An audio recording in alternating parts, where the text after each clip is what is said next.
We're live from the Spero Clinic in Northwest Arkansas, where we're celebrating Shannon's last day of treatment today. So Shannon came in, she was diagnosed with EDS. She suffered with fatigue and migraines for years before she started. She responded great to the treatment. Her very first day, she dropped 4 points in fatigue. And now she's been holding zeros for at least 2 weeks, if not more. And we couldn't be more excited for her to be up here and ready to ring the bell. Now it's my turn. Okay, cool. Hey guys, thanks for being here to celebrate with me. I know there's a handful of you guys watching on the live stream too, so hi, thanks for being here in spirit and watching along. My story over a number of years has been full of questions without answers. A life filled with weird illnesses and aches accompanied by pain that no one seemed able to explain. Even after receiving an Ehlers Danlos diagnosis a few years ago, living with EDS has meant more pain, endless doctor's appointments, crazy fatigue, worsening symptoms seemingly by the hour, and more than a little medical gaslighting. But my body looked fine on the outside, yet internally it was constantly feeling like it was just falling apart. So the pain that increased in my late teens into early adulthood wore me down over time, not just physically, but spiritually and emotionally too. I spent a number of years mostly denying how my increasing pain affected my everyday life. I preferred to push it out of my head and simply do as I pleased or do whatever my body would allow that day, rather than listening to its cries for help. I was angry at doctors and angry with God because why was I even going through this? Like, didn't I deserve better in life? A lot of this was an aversion to the deep, raw grief that comes with chronic pain and chronic illness, which I'm sure a lot of you know. But a lot of this changed all of a sudden when awful fatigue started to hit me each morning like a ton of bricks. I could no longer pretend that my health was only a sometimes issue when I could barely walk up the stairs or take my dog Zuzu around the block without needing to nap the rest of the day. In learning to confront and process the brokenness of my body, I came across this quote from Catherine Wolfe. She says, "Before we can heal, we have to grieve what's been lost. We have to look at our empty hands and feel the heavy absence of the thing we loved. Naming our hurts is the beginning of seeing the goodness of our lives with clearer eyes. What is grief, after all, if not leftover love? To mourn a loss is to recognize a good gift you had." Before God worked all things together for good, he wept over all the things that were not good. He made himself vulnerable to every kind of hurt to guarantee that we would never be alone in our pain. He offered us solidarity within his sovereignty.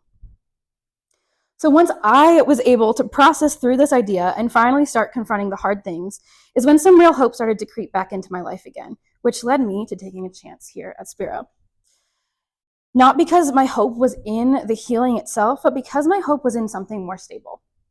See, in this whole season, I've had to learn what it really means to suffer well by understanding what it really means to hope in the darkness. Real, raw hope doesn't come from just staying positive and slapping on a smile or pretending everything's okay.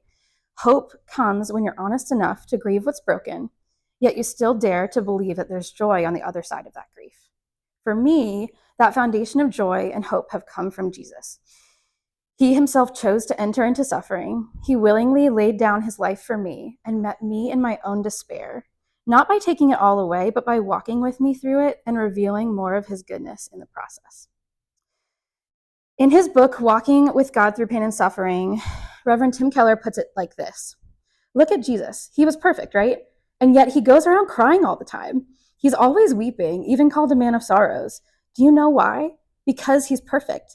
Because when you are not all absorbed in yourself, you can feel the sadness of the world around you. And therefore, what you actually have is that the joy of the Lord happens inside the sorrow. It doesn't come after the sorrow. It doesn't come after the uncontrollable weeping. The weeping actually drives you into the joy. It enhances the joy. And then the joy enables you to actually feel your grief without it sinking you. So for me, trusting in Jesus doesn't mean gaslighting myself into pretending like everything is okay anymore. If I have a God who weeps with me, I can bring my sorrows to him and walk with him, knowing that things won't always be this way. I can wrestle with him, knowing that he won't walk away from me because he knows what it's like to face unimaginable sorrow. Even with the healing I've had these past few months, I know that my journey with pain isn't fully over, but I'm never as fearful as I once was about what's to come because I know that the best is yet to come and I'm loved by a good God. So speaking of glimpses of good still to come, I just want to take a few minutes to thank all the people who helped me get to this place of profound hope and peace. First of all, thank you to my family, who has been so supportive at every turn. I'm really grateful to have you all in my life, and I'm excited to hopefully see you more now that I have energy, especially my mom in particular, even just coming 3 different times over the summer to support me, do the dishes, fold clothes, taking the dog out, whatever needed to be done, just really supporting me. And even my dad, who I know is watching back home, who is holding down the fort with the new rescue puppy.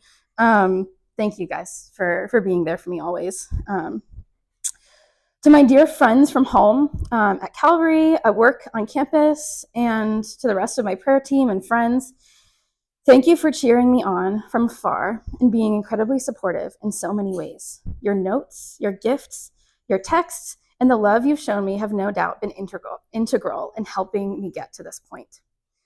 Knowing I was being carried by each of you gave me courage to see the good, even on my hardest days. To my friends here at the clinic, you've made this season so much lighter and so much more joyful. You've made me smile and just be able to enjoy life in ways that I just hadn't been able to in years, especially my first friend here, Cassie, and then the ladies who lunch crew, and plus David. And the Spero trivia friends. You've really filled my time here with a lot of laughter, encouragement, and friendship, and I'm so thankful for it. It's been a joy getting to know each of you and walk with each other through this incredibly difficult journey. So to each of you that I've gotten the pleasure of knowing, keep fighting and keep hoping. You are so loved by me and all of those around you here. And I can't wait to see what we all get to do next.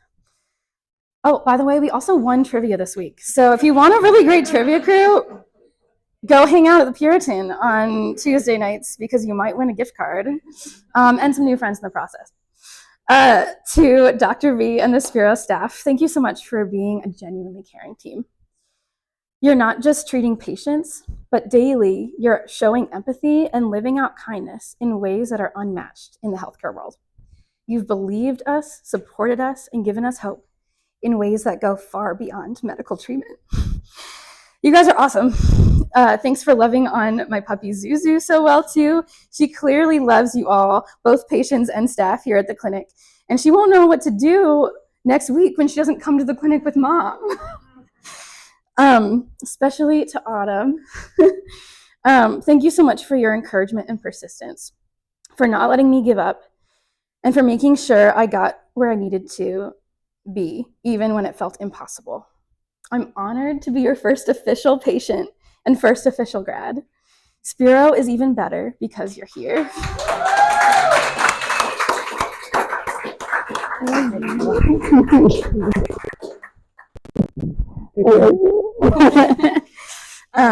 I was gonna say, you're legit the best, and I'm gonna miss you. Like, seeing you every day has been a highlight. Most importantly, the last thank you I have is for my husband, James. I knew I was gonna make it through this, like, talking about him without crying. If you were here when he was here for the 2 months that he was able to be here, you know how great of a cheerleader he is and how wonderful a guy he is. I'm just so thankful for him. So I want to talk to you because I know you're watching on the stream or on Facebook or something. You've been the greatest gift in all of this. You haven't just stood by me. You fought right alongside me. Every time I started to give up on myself, you chose to stay, to believe in me, and to keep encouraging me. You've sacrificed so much, your time, your energy, our finances, even your dreams at times, to help me stand and keep going when I wasn't sure if I even wanted to try.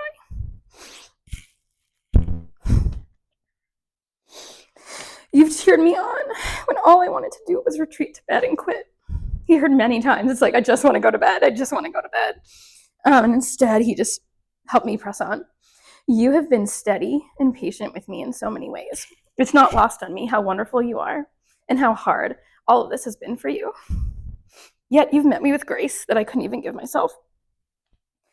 I'll never forget the moment I reached full body zeros just about 6 weeks ago. I had been sick the weekend prior. I lamented to you that I feared all my progress was lost. But by the end of that same week, I was walking around the NMR room in disbelief because I had no pain for the first time in about 11 years. And it almost felt impossible up until that point. Yet you celebrated with me, you hugged me, and cried happy tears with me, even as Autumn did alongside us too. And it was just a great moment. I've never felt so victorious together with you. Now, by God's grace, I have so many pain-free moments.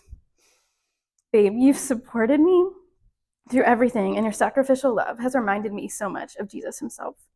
One of the primary reasons I believe I'm here today is because God gave me you. In both of our strengths and weaknesses, I still see you as the very best man, and I love choosing you every day. The Spero Clinic has been a place where I was seen, believed, and given the tools I needed to heal. It's given me another chance at a full kind of life that I previously thought was impossible. So today I'm not just celebrating a body that's capable of doing more than before. I also am honoring the deeper truth that even in suffering, I have been seen, carried, and given hope to dream again. I'm so excited to live my life now with a greater capacity to love and serve others out of the love and care I have been shown myself. Thanks, guys. Do I ring the bell? Yeah. Okay. You want to ring it? Okay. Yeah.